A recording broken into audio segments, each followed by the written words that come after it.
in to today's webinar on future-proofing your learning strategy. I'm joined today by Geert and Mark. My name's Ashling, but perhaps to kick things off, we can briefly introduce ourselves and our role in the learning space. Mark, if you'd like to start, Yeah, of course. take it from there. Thanks for inviting me, first of all, Easygenerator team. Mark Lamswood, Regional Director of Content for Cornerstone internationally. What does that mean? I'm an L&D practitioner. I joined Cornerstone 10 years ago.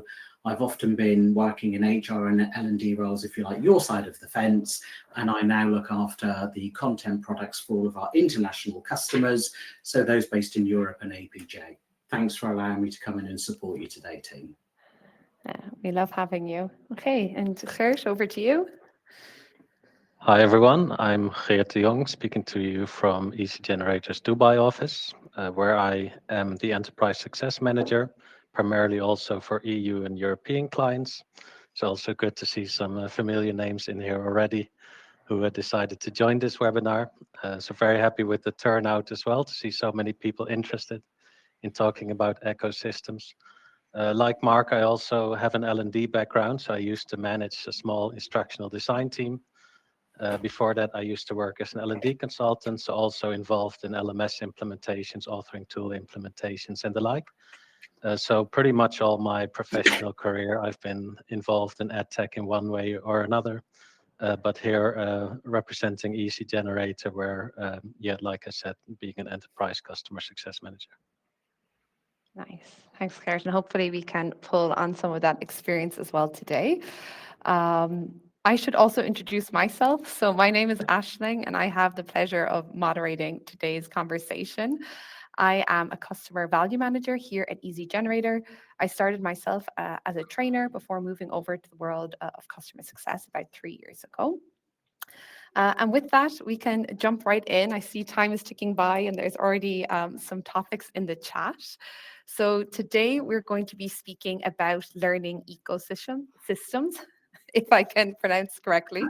And we're going beyond the traditional software suite. So when we speak about an ecosystem, we're speaking about connecting tools, people, and data to create personalized in-flow learning.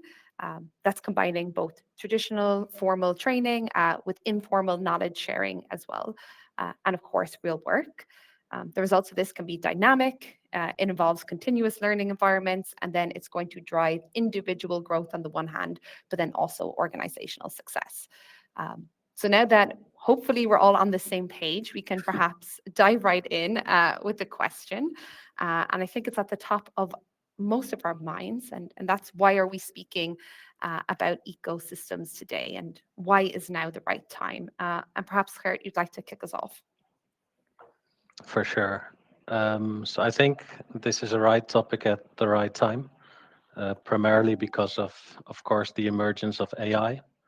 That's a big one that has really kickstarted certain developments within the learning and development world.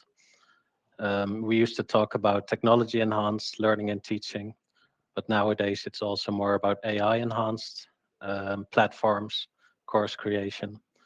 And this has accelerated a number of things for us as a course creation company. We first witnessed this around 2 years ago when OpenAI allowed different programs to connect with it. And of course, being an e-learning tool, which is all about the conveying of information from trainer to learner, we saw that that AI can do a lot of the heavy lifting when it comes to e-learning. So it can help with that tricky part of how to write a good text for the right audience, formulating questions. And since then, it has evolved immensely. So I think we also see that on the LMS platform and learning environment providers, where AI is now having a real impact. Pretty much most of us have probably encountered when a course assignment was one hell of a job. It used to be even more complex because of provisioning systems that sometimes had thousands of different job descriptions in their roles and titles. So assigning the right training just to the right person at the right time was something that was very labor intensive and slow. And we actually see AI now moving into that aspect, the heavy lifting, of presenting the right information, not just based on role, but based on immediate need, based on personal interest and development. So that's, I think, one of the developments that we also see that really helps with the heavy lifting, helps speed things along. Now, why is it good that we're talking about this today? Well, this speed has also accelerated and presented a lot of innovations in the learning ecosystem. 5 years ago, if we had this same webinar, I couldn't predict that 5 years from now we would see big changes in the L&D landscape in Learn Tech. But I can make a bold prediction that is in 5 years' time, people who go into L&D, who are involved in digital learning technologies, they might not even make a distinction between LMS, LXP, talent management software anymore. They might not even know what SCORM is anymore. We're dealing with quite an old standard for learning, where you present learning according to a certain format so that LMS systems can read it. Well, I think 5 years from now, we'll definitely see a completely changing landscape. And just the numbers that are in the meeting today, I think are already proving themselves that it is a hot topic today and important to discuss it in this setting with people from the L&D side of things, Learn Tech, so different people present in the webinar as well. Certainly. And then, yeah, I suppose, Mark, do you see much the same, or is there, any trends or shifts that you see impacting why we're here today discussing ecosystems? Yeah, I think the first thing I pick up on is what Geert's saying, which is we've always been in this landscape and profession where things are constantly changing. Where we are today is not where we were 5 years ago, and perhaps we still can't quantify where we're going to get. So why is it important that we're here is because we're talking about this concept of a learning ecosystem, this idea around organizations trying to stay agile, competitive, future ready. Look at some of things like the World Economic Forum on how agile we need to be and how we need to remain competitive. We also need to think about today's pace of change. So the idea is that we have an abundance of learning options. So building an ecosystem to support that isn't just timely, it's going to be essential. And I think more than anything, now's a really good time because we're also seeing shifts in the workplace, shifts in the technology that we're using, and probably in and around some key areas like we talk about rapid change and skills gaps. How do we manage that in the world of AI with digital transformation and automation? Probably a couple of other key points is workplace flexibility. We still quite often have people that have very well distributed teams. Some have started that return to office. Some are still working from home or remotely. So the learning ecosystem, the concept is let's just make it easy for us to connect with each other. Let's look at the knowledge and the tools that we have, and particularly around technological advances. So where are we from an LMS AI perspective? How are we going to bring those things together? And I think that's what we'll go into here today to start to perhaps demystify or just give our points of view on where we think this is. 100%. And something interesting that I picked up from both of you is change, and things are changing with speed. And you both mentioned AI, and skills are changing faster than ever. You see in the chat as well, for example, Joe has been tasked with overhauling an L&D ecosystem. So it is a topic top of mind. Also, what to say, if anyone else has thoughts or questions, you can, of course, add them to the chat. But what I would be curious to know is, how do ecosystems actually help organizations keep the pace with these fast-moving shifts? Shall I pick that one up Yeah, first? of course, Mark, you can go ahead. Yes. So I think my perception is learning ecosystems, to the point that you raised, they're going to help organizations keep pace. We've got faster skill cycles. AI is also creating agile, learner-centered environments. So it's about then connecting people, technology, and that idea of real-world applications. So it's turning training into this continuous adaptive process. How do we think we all do it? it's peer-to-peer learning. So peer learning, knowledge sharing, connecting people to mentors, experts, peers. Cross-pollination would be a good word there. How do we transfer skills? It is, of course, we will all be using some form of AI-powered intelligence to deliver personalization, to look at surfacing emerging skills and content as the technologies are going to change. And then we'll start looking at things like data-driven insights. Why are they important to our learning ecosystem? And some of the buzzwords, I guess, like integration into workflow. So it's around bringing all of those things together. I see the questions coming through. I guess our job is to try and help you understand, how do we really achieve this and how do we go from there? Geert, I'm sure you've got something to say here too. Yeah. Yes, I'd like to present a rather concrete example from one of my past functions where I worked at a large hospital, where we were tasked with also creating a new learning environment similar to Joe for a rapidly changing workforce that requires new skills. Especially in the medical sector, you also see a lot of technological advancements, but also there's a huge personnel shortage when it comes, especially in the Northern Europe, when it comes to hiring nurses. So nurses, especially, they have to do more than just their core functionality. They used to have proper training for one department, say an oncology nurse, or you would be a transplant nurse. But now nurses have to be more flexible. They have to deal with more complex patients on multiple departments.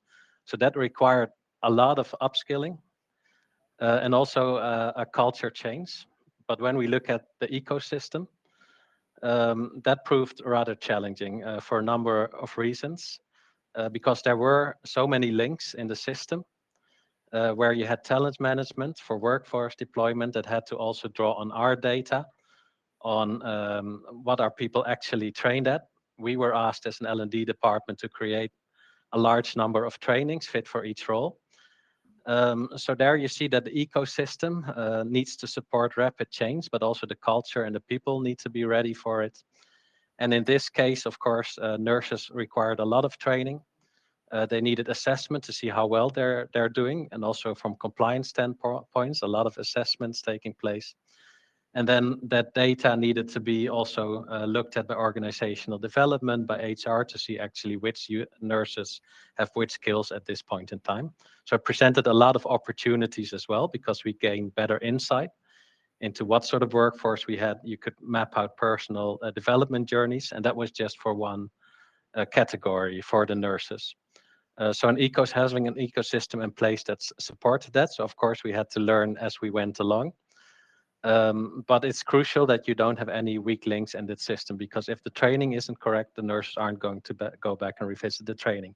If the data isn't in there that HR needs, they're not going to come to you and say, well, how are we doing training wise, and how have we upskilled our workforce? So all of these different stakeholders that you have with career development, organizational development, they're also all part of that ecosystem that you have to involve when it comes to fast changes in the workforce and when it comes to upskilling. So I think it's a unified challenge that we're all in. And thankfully, we're a lot further now than we were a few years back, when a lot of this was still manual, keeping Excel lists. Whereas now it's more also complete in terms of the learning tools available, the type of assessments you can do, the more intelligent assignment of courses, which is very important based on personal interest, because it can change all the time, not just based on role. So I think some of these developments that we're seeing, Ashling, to come back to your question as well. Yes, a skills-based economy where it's not just about roles, but also about your professional journey in your company and the skills that you need to do your job and to do the job of the future. I think that's where the ecosystem is a crucial part. I love that. I love jobs of the future. And thanks for sharing an example, Geert. It's always nicer to, I think, bring things into the real world. Theoretical is great, but having those examples really bring things to life. And I picked up on a few things you just said there. You're speaking about, let's say, in this case, nurses or generally learners won't want to take learning if it's not applicable. We're trying to cover or fill skills gaps.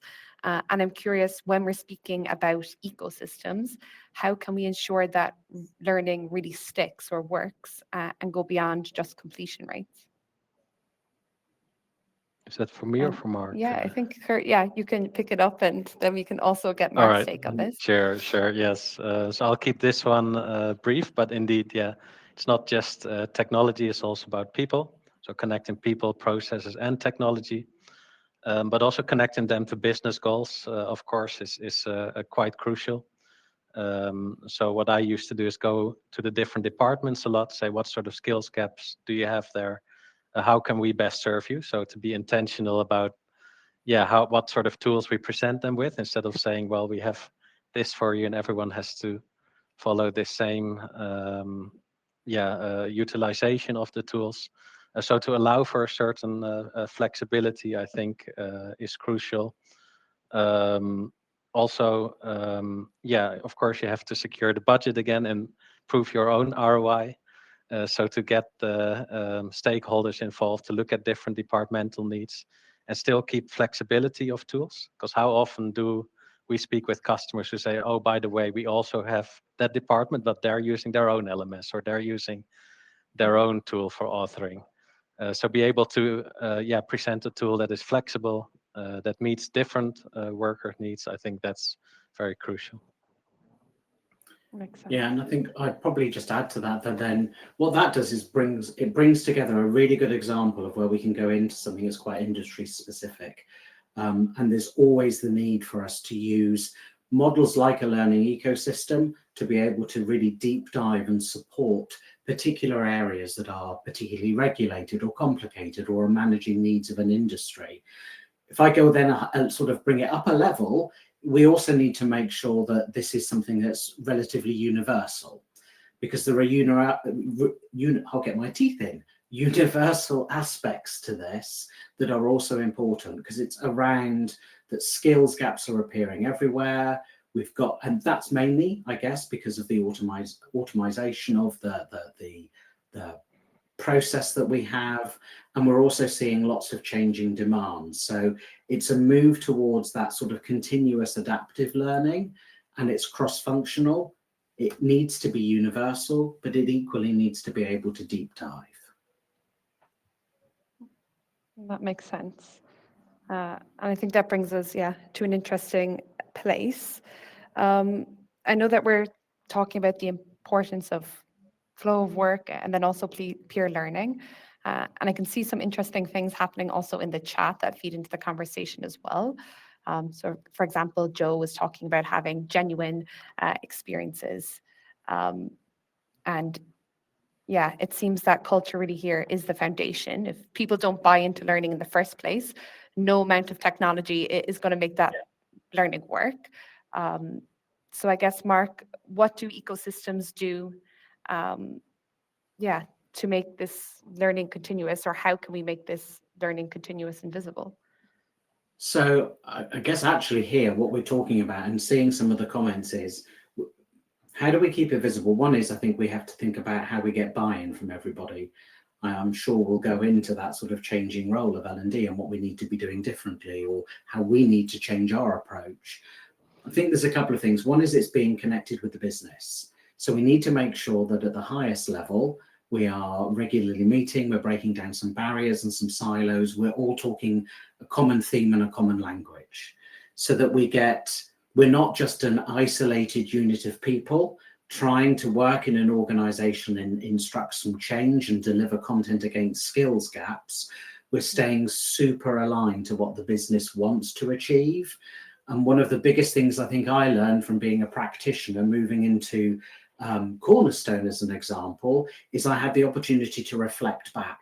So when I'm talking to some customers, I can often see them trying to instigate a huge amount of change, but perhaps needing to connect some dots around the wider business, which is very often where I go sort of strategic processes are first, because that gives us some common alignment.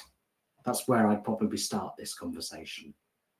I'm finding that common alignment would be the first place. Yeah. Okay, that makes sense. And then would this help, I guess, with preventing people becoming overwhelmed. Is that the idea behind that suggestion? Or Yeah, I think something what else? we've got to do is we've got to take people on a journey. So with any learning ecosystem we're bringing in any change, the other thing we do is if we have the alignment at the top and we all build this common framework of what we want to achieve, we know all the details, right? We know that a learning ecosystem is much easier for people to use when they get it right. What we've got to do is you get the common alignment at the top, so all departments are singing from the same hymn sheet. We're all aligned in what we want to achieve, and then we can get into why we use a learning ecosystem to deliver the right training in the right time and in the right place. And what we want to do here is always remember that we've got users at the end of this that need to engage with what we're delivering. So I think the two start to go hand in hand. If we've got common alignment across all business areas, we can then start going into looking at building what this is going to be and how can we get people excited to come into this learning ecosystem. That makes sense. And then, yeah, I think that brings us nicely to a next topic. But I am reading the chat and I see that Joe has a question here. And what I would say is that culture really is the foundation. If people don't buy into e-learning in the first place, no amount of technology will make it work. So what ecosystems do is make learning continuous, it makes learning visible. It's not just about onboarding or one-off training here and there, but it's part of that everyday flow of work. And I think this brings us nicely to another topic. So following on from what Mark said here about common alignment and making sure that we're all singing off the same hymn sheet, I am curious, Geert, from your experience about, or your insights on how L&D can embrace peer-to-peer learning without becoming bottlenecks. Indeed, I just wanted to comment as well on Joyce, Of course. who had the question: how do we make people see that training is an investment in themselves? Well, I think foremost, we have all these new possibilities, new technologies, but in the end, people only have more or less the same amount of time that they can actually spend on training next to their jobs. So what used to be crucial is that, of course, you bring learning from the top. So you also have a manager that knows the importance of training. So like Mark said, it begins from the top. But also an obstacle was usually that training was seen as an isolated activity. So you do it next to your job. So part of an ecosystem, of course, is also having different modalities to reach the learner. So that is one important one, so that it doesn't interrupt the workflow too much. And that's where you come to this trend that Jane Hart speaks about in modern workplace learning, of how to bring learning to the workplace. And we do see quite a lot of developments there as well, which causes different shifts when we look at e-learning, our core business. We now see that our clients are preferring shorter courses instead of long courses, which will always have their place. But shorter courses are, of course, easier to consume, easier to go back to. We now have integrations also with Cornerstone, an important one, where it's so easy to offer up training, to update it. So people always get the latest sort of training, and it's easier to go from one system into the other system. So integrations is a big one. And there we also see more and more being possible with connectors and things like Teams and Slack also opening up to businesses like ours to connect with. And then, so there's another yeah, trend. oh, sorry, I was going to say you're spot on. You can continue. Yeah. And that is indeed the more informal peer-to-peer learning that always took place. So people were always engaging in some sort of training, even though they were saying they weren't, because they're always learning on the job. They're hearing things from colleagues. They get shoulder-to-shoulder trainings. People overload you with PowerPoints or PDFs that you have to go through a certain protocol. So we're also now seeing also this is a result of more and more opportunities for everyone to engage in training. So it's becoming more and more democratic, where, for instance, we see a lot of companies now investing in SME created e-learning, where the everyday business expert also wants to contribute, not just by a PowerPoint or PDF, but in the way of e-learning. And that, of course, brings a lot of this informal learning. And that's the third trend. The more informal learning surfacing and being part of this ecosystem. So we're now seeing what is happening in Slack. There's greater visibility as well on social learning and peer learning. So we have more data, we have more shorter courses available. And all of this together through the integrations kind of matches that vision of having actual job support. So more training in the flow of work. Although I have to say we're not there yet, because really good job support, which doesn't require you to go into your LMS or to engage in a learning activity as isolated, that's we're still quite quite removed from that ideal vision, the holy grail, if you will. But certainly we're making steps towards that.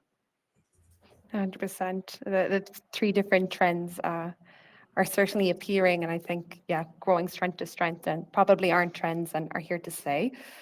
In the chat as well, I saw some nice insight from Tiffany as we are talking about different modalities and meeting learners. Tiffany sharing about, drilling down on the skills that you want to teach, and I think that you're spot on. People engage with learning when they see what's in it for them, and I think it's really nice to also bring learners to the experts. An ecosystem helps make that personal value really clear because it connects learning to career growth and to day-to-day performance. So it's not that one-off event, as you mentioned, Geert. To kind of bring us back on, what role does L&D play in this?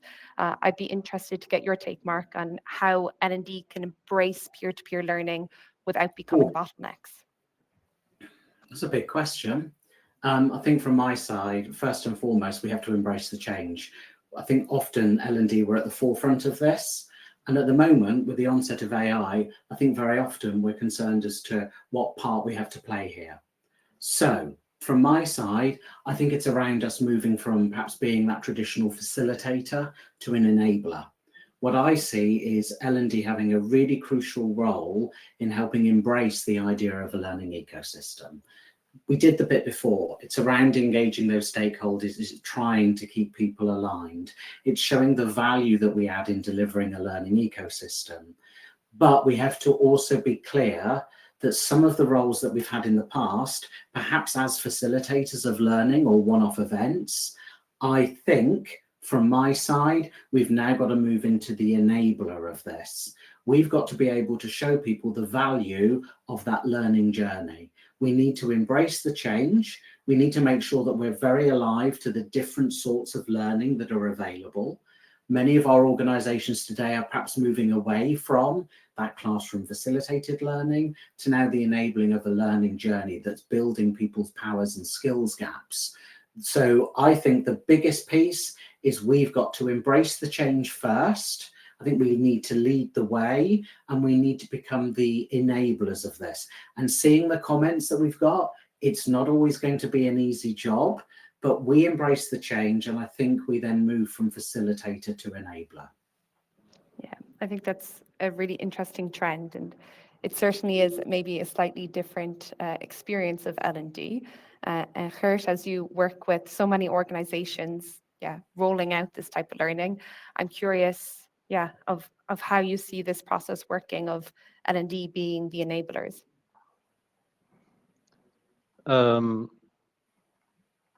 It's a great encompassing question. So it touches on many different points, but I think at the heart of it is control. So L&D used to have control over content. You create something as L&D. You look at what sort of audiences do you have, and then you require a certain completion on those learnings, and that's it. And instead of control over content, which in certain areas is still very valid, so company-wide trainings, etc., very strategically important trainings, there you still want to have that control. But I think it's now also more speaking in terms of control over processes that surround learning. So indeed, you can think about governance, enablement for the author, especially now that AI can do so much more. It can actually help you turn that knowledge into a learning experience for colleagues. So to really think about, okay, what does it mean for someone's professional identity? to allow certain teams to become their own centers of excellence, to create trainings within the team for their colleagues, and to kind of guide that, enable that, to draw a best practice from it, because you usually start small and then you're looking to build upon a certain best practice with the other teams and departments. And of course, that's where we also come in with the enablement that we offer. So it is a mindset change, but I think it's a crucial one, especially now that we see L&D teams fulfilling also more of a talent management or organizational development function. Like I said, it's moving much more towards the level of skills than it used to be before. You're now part of a bigger ecosystem where you also have more data available about how employees are doing, how departments compare.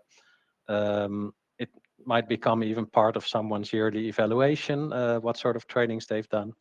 So to be mindful of your own role as L&D, as connecting to these other fields. It used to be independent, but we're also now seeing more and more roles like learning and development plus talent management officer or director of learning, careers and organizational development. So it's partly because the ecosystem is changing into more complete landscapes of following the whole learner journey from onboarding, as someone said in the chat, until they leave. So facilitating that is one of the causes. So it's organizational, it's technological. Perhaps it's also has to do with learner demands and people switching jobs more than they used to. Perhaps it's a combination of all these factors. But it's a very real change, I think, and like Mark said, it requires opening up to the change. It requires finding trusted partners that can actually help you with the change, that have done it before, and about becoming your own center of excellence, in the sense that you have that best practice available to you, what works for your organization, because what works for you might not work for another organization. So also to build up that internal expertise to capture that. So I think those are some of the crucial elements when we speak about this. I'd love to, maybe pick on that thread, especially where you brought it back to what Mark was saying about building out ecosystems. I see Xuwen's question in the chat as well, asking about what indicators we can look at to determine whether we've successfully built an effective ecosystem that supports employee learning. And I'd love if you could elaborate on that, Mark. Yeah, so I guess that's almost, it feels like it's an entire webinar all in of itself. But to try and get to the point that I would probably go here is, I think we're using learning ecosystems to move away from just looking at completion rates. So one of the biggest things we've had, and one of the challenges we've had before, and it can and does sometimes still have its place, is what we're trying to do here is we're driving a cultural shift. We're driving engagement. We're using multimodality learning to get people interested in learning again. So I think in the first instance, it's got to go back to what we said before, being really clear on the strategy of what you want to achieve, but then also understanding that we need to go now deeper than just looking at completion rates in themselves.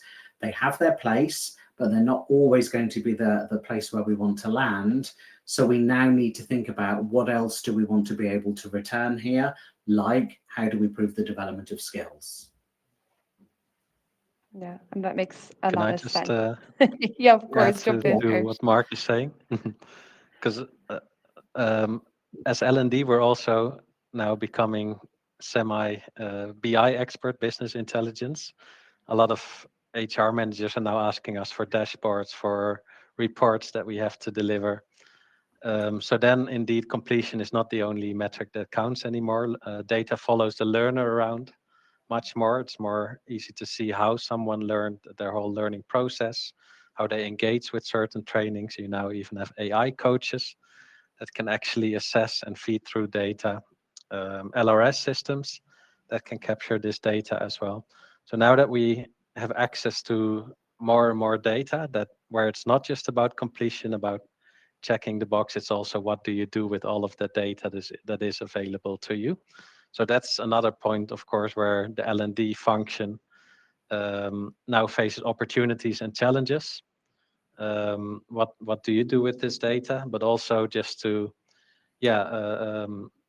put a slight warning on this now that we have more data available, because we see it often being focused on very knowledge intensive roles, where of course a lot of companies also have a large blue collar workforce, and how to also respect their professional journeys, their the way they learn, the way they interact, to also be able to capture that and not just focus on the knowledge intensive roles, which allow you to see much more how people are learning, how people are developing in certain skills.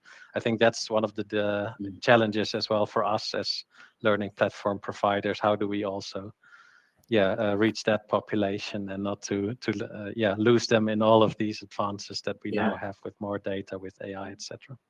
I'm just going to quickly add in, sorry, Ashling, a little bit more there, because it actually it becomes so rich and deep. We've got to look at how do we use these learning ecosystems, because we've got to think about the integration into the flow of work. We've got to look at peer learning and social reinforcement. This is actually a really broad topic. That's why we know that this concept of learning ecosystems, it's not going away. And it's not going away for a very long time, until perhaps the next reinvention of what that learning ecosystem will be. So there's lots of things to do. It's also around then also knowledge sharing, but I think peer accountability. When you're using a really great tool like Easygenerator, of course I have to do the plug there. That's why we partner with you. This is actually around making the individuals responsible and almost embracing that ecosystem, producing great materials that we can all access. Sorry, I know we'll be stuck for time, so we'll move on. No worries, but you've actually followed up what I was going to ask next, because it is interesting. There's definitely a lot of opportunities. I like to think that with tech advancements, it's a world of opportunity rather than something that's scary. And Geert, you were mentioning different aspects of an ecosystem there, including things like, let's say, LRS, for example. We have LMS, we have authoring tools. But we've also acknowledged that ecosystems can look different, and we might have different types of either knowledge intensive roles or more blue collar roles as well. So to ensure we're moving towards building an effective ecosystem, I'm curious, Geert, if you have some examples of pillars that you would see in a successful ecosystem.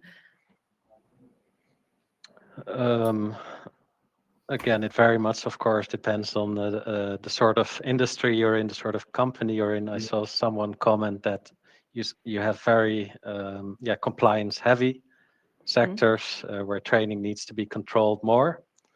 Although, of course, there also the question becomes, how are people doing it at this moment in time, the training, and can you still benefit from having experts contribute to that, because they might already be teaching their colleagues more informally, which also becomes prone to errors. But indeed, when it comes to core pillars, I think you have to be intentional about what you're creating. So does it match the way your workers work and learn, first and foremost? What sort of support do you have internally? Of course, sometimes the relationship between the L&D team and the IT teams, that can be a bit strained. So you might recognize this as well. So what sort of support is there available when it comes to creating different connectors and integrations? How much do you indeed rely on the vendor to help you with all of those things, and to already have an ecosystem in place? Here I want to return the favor to Mark, where you have kind of a complete ecosystem with one vendor. So you have that one-stop shop where you can go to, instead of having to plug in many different tools, and you don't know which tool people have to use for what, and people themselves might not know it. So yeah, it's really about being intentional about how you create your ecosystem, and there's many different ways of doing it. There's many constraints as well as to how far you can go, how deep you can go with certain tools. Being multimodal, of course, is a very important one. And indeed, we have 20 minutes left, but before I kind of wrap up my bit, I very much wanted to mention an example of a client that I spoke with this morning, actually, that are already quite far in creating this multimodal training environment, skills-based, aligned with learning, with business goals.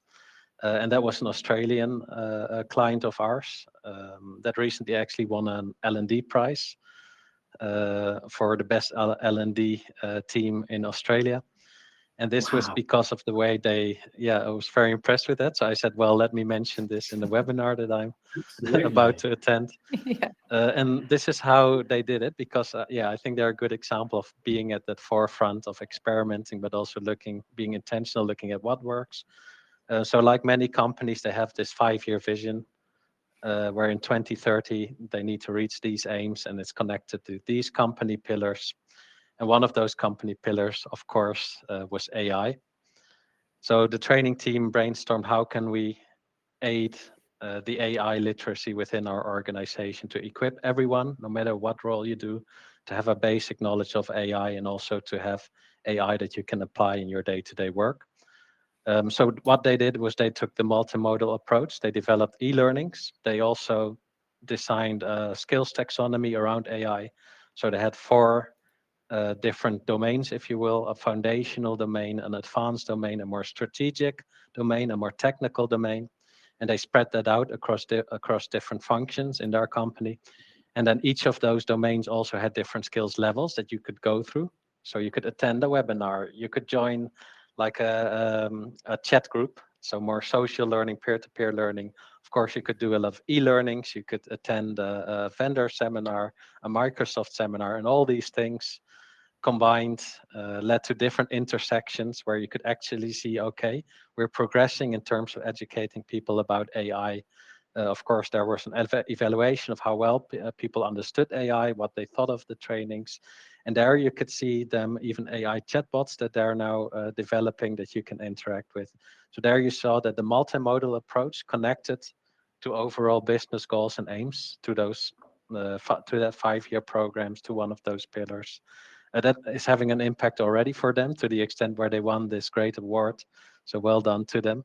But I think that's what we're more and more seeing. L&D in the business, contributing to business goals by the interventions that they're doing, being very much multimodal, dividing things up by skill, not just by role. And that's what they're now trying to do for more of those organizational pillars. It's not a short-term project. So they have a year 1 goal, year 2 goal, year 3 goal, year 4 goal, but their aim is to reach 100% of their workforce. So their workforce is AI ready. So I think this is one of the examples that I'm very excited about myself, about the approach that they have taken, about the real impact it is having across different departments. So personally, I'd like to end up with that before we go into the Q&A. Yeah. But before, I guess we jump into the Q&A. Really exciting. I hope that they're celebrating that achievement, because it's a perfect example of what we can do with an ecosystem. And we're speaking here about bringing different modalities together in different types of training. So I am curious, Mark, from your experience, as Geert said, with a one-stop shop like Cornerstone, is there any pitfalls that those attending the webinar today can avoid when they embark on this ecosystem journey? Yeah, I think probably 2 messages from me is, one, let's always remember that sort of human cultural aspect. A learning ecosystem needs to work for everybody, and we also completely accept that many of you will have slightly detailed agenda which makes you look different to everybody else. At the heart of it are people, and at the heart of it are people that need to learn. They need to develop skills. So I would always say, however strategic we might need to be, let's always think user experience, and let's think about the human and cultural aspects that align with your business. Let's always keep the people at the front of what we're trying to do with the learning ecosystem. And the only piece that I would say to go with that is, it's very easy in our day jobs when we're trying to move from hero to zero in all sorts of different ways. We also need to remember that this isn't just a tech project. Very often what I see is we can get so drawn up into the project plan that talks about how we're going to deliver our learning ecosystem that it can take us off track. It could take us away from our original strategic goals. It might take us away from being human-centered and cultural in what we're doing. So don't just fall into the trap, and we've probably all done it at times, that when you've got a very big project that you're running, that you don't just treat it like just a standard tech project. Getting this right is actually so much more. 100%. And I think, yeah, that brings us nicely to the Q&A, but it certainly is. It's more than just a tech project. It's more than just a trend. Yeah, you have to align on your goals. You have to look at what you're trying to achieve as an organization, but then also make sure that you're embracing this shift culturally as well. With that being said, I know we have about 10 minutes left, so I'd love to get to some of the questions because the chat is quite busy. So yeah, we can hopefully hop into that. I see from Ovis, he's asking about how you see, Zeigarnik effect in learning and acceptance in your teams as trainer and manager. So yeah, Mark, if you could share your insight on that, I'd love to hear. I think I can pick up on that one. So this is really good, and this is great because playing some flattery to the audience, we get it. You all know your stuff here, and we all have a particular lens to look at. So here we go into something that starts to get really quite deep. But the overview is, and I can never pronounce it correctly either, so I'm glad I'm not the only one, but Zeigarnik effect is saying there's this idea that we have a tendency to go back and we will go and complete things that we've left unfinished, rather than going in and completing things in totality. How do people manage learning programs against that? I've got one example for you. The work that we do to produce content in-house ourselves, Cornerstone purchased a content organization called Grovo many years ago. We actually started to move our in-house production to something that had more of a TV box set feel. Now that works on the Zeigarnik effect because what we were doing is we were producing, and you could do this, of course, in-house using your Easygenerator tool, is you're producing this episodic cliffhanger that actually I want to go and complete the next piece of learning. We actually won some awards for some content that we produced in an episode-based format, and that was the idea that you're trying to reach different people's styles, but you're also trying to make it feel like I'm unfinished. That didn't answer my question. I need to go into the next piece of training. So it's very broad. It probably doesn't go into the Zeigarnik effect in enough detail, but it's an indication how, as developers, we might sometimes try and take some of those principles to create sense of urgency to go in and complete the next piece of learning. That makes sense. Geert, do you have anything to add before we jump to the next question? Yeah, I think it was a good answer to what could also be a webinar in and of itself. I see Virginia asking something interesting as well regarding soft skills. So she says that bringing soft skills and courses to meetings work for an area, but what about strategic processes and strategies for technical, practical and job-specific skills that are necessary for success at work? I heard you touched on this a little bit around skills training, so I'd love to get your thoughts on this. Yeah, skills training is such a fascinating topic as well, because you do have indeed generic skills, which are mostly soft skills like communication, leadership, development.